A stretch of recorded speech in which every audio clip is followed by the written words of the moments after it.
So many people ask me that, Subra, you write a book which says start investing at 22, but it is not that all of us are going to start investing at 22. What happens if we have missed the bus? What happens if we are 30 or 32 or 35?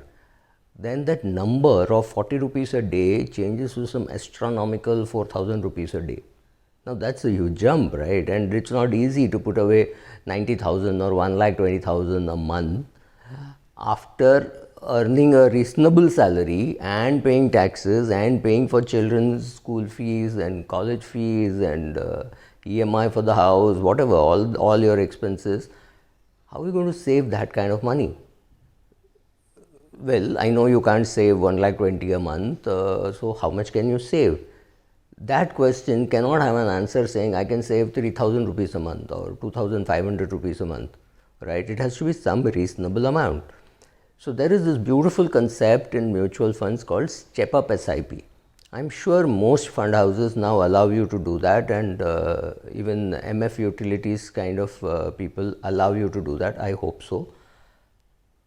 So you start off with whatever amount you can. You can do 25,000, do 25,000. You can do 30,000, do 30,000.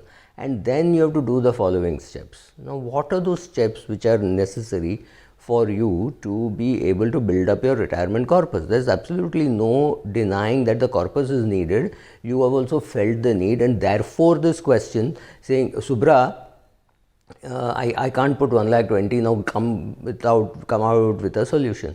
So yes. So first, question whatever you're spending.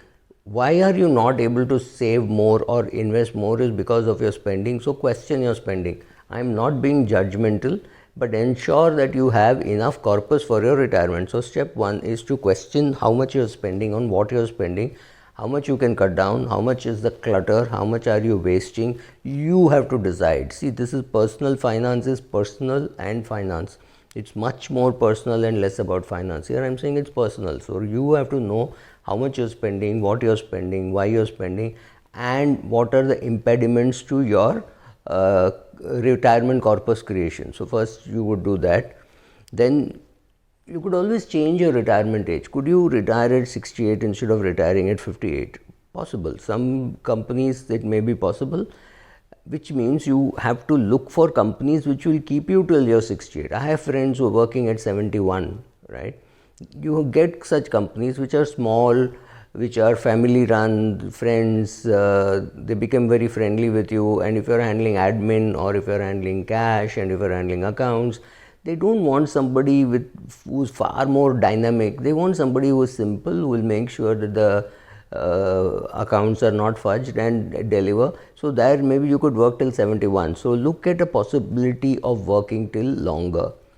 Third, try converting some hobby into cash. Maybe you're a good photographer, maybe you could do a good copywriting. Copywriting does not have any age limit, you can go on. The company in which you are working could themselves take care of you.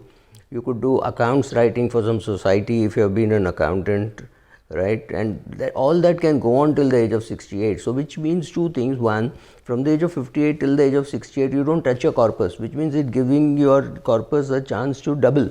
Suppose you have calculated that you need 4 crores for your retirement or 3 crores for retirement, whatever be the number, and you had only 2 crores at the age of 58. That's great, but by the time you're 68, these 2 crores could have become 4 crores.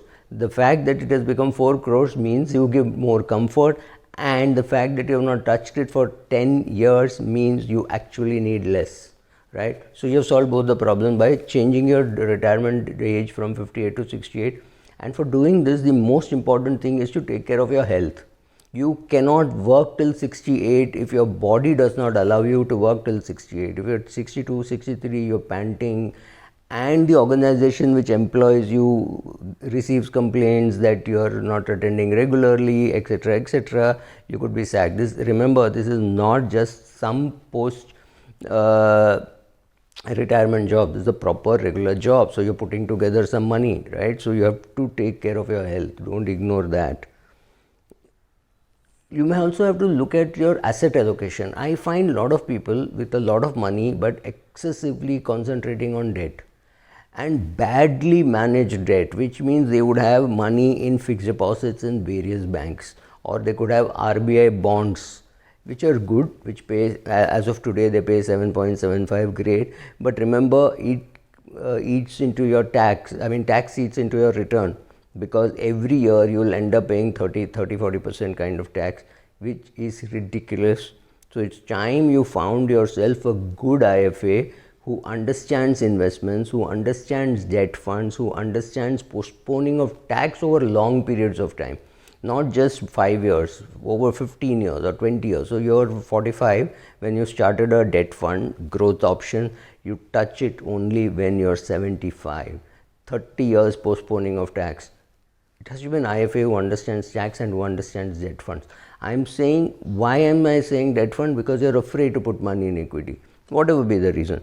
Which means now you're young, you're only 40 years of age or 35 years of age, you have got to relook at your asset allocation. You will need to have more money in equity, because from the age of 35 till the age of 75 is 40 years. So for 40 years, instead of taking an asset allocation, instead of taking a risk in debt fund, you might as well take a risk in equity, where the chances of getting a higher return are good. Now, if you do not know which debt fund to put it in, I understand it is difficult. Make sure it's a all seasons kind of a fund, where you have long term, short term, everything, and the fund manager takes the call. Or you know when to enter gilt and when to exit gilt and all. Like today may not be a bad time to be entering gilt. We are talking in May 2020, but gilt is something which you need active management. You should know when to get out. When interest rates stop falling, it's time to get out, right?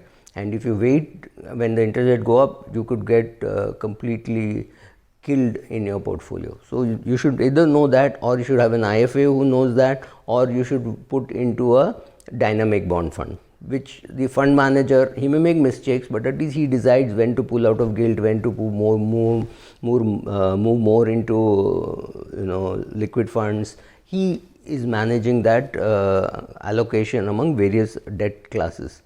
So do that. Therefore, you are postponing your income tax.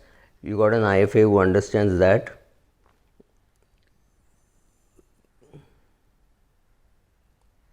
Check out on how much your spouse can contribute to this. What happens is, a lot of people say, my wife is doing some teaching and she's not. Don't ignore that. Small numbers add up. So let us say your wife can do a 5,000 rupee SIP. Remember, you were supposed to do 1,20,000, you've done only 35,000, but your wife's 5,000 is going to add to that. That is 10% more than what you're doing, correct?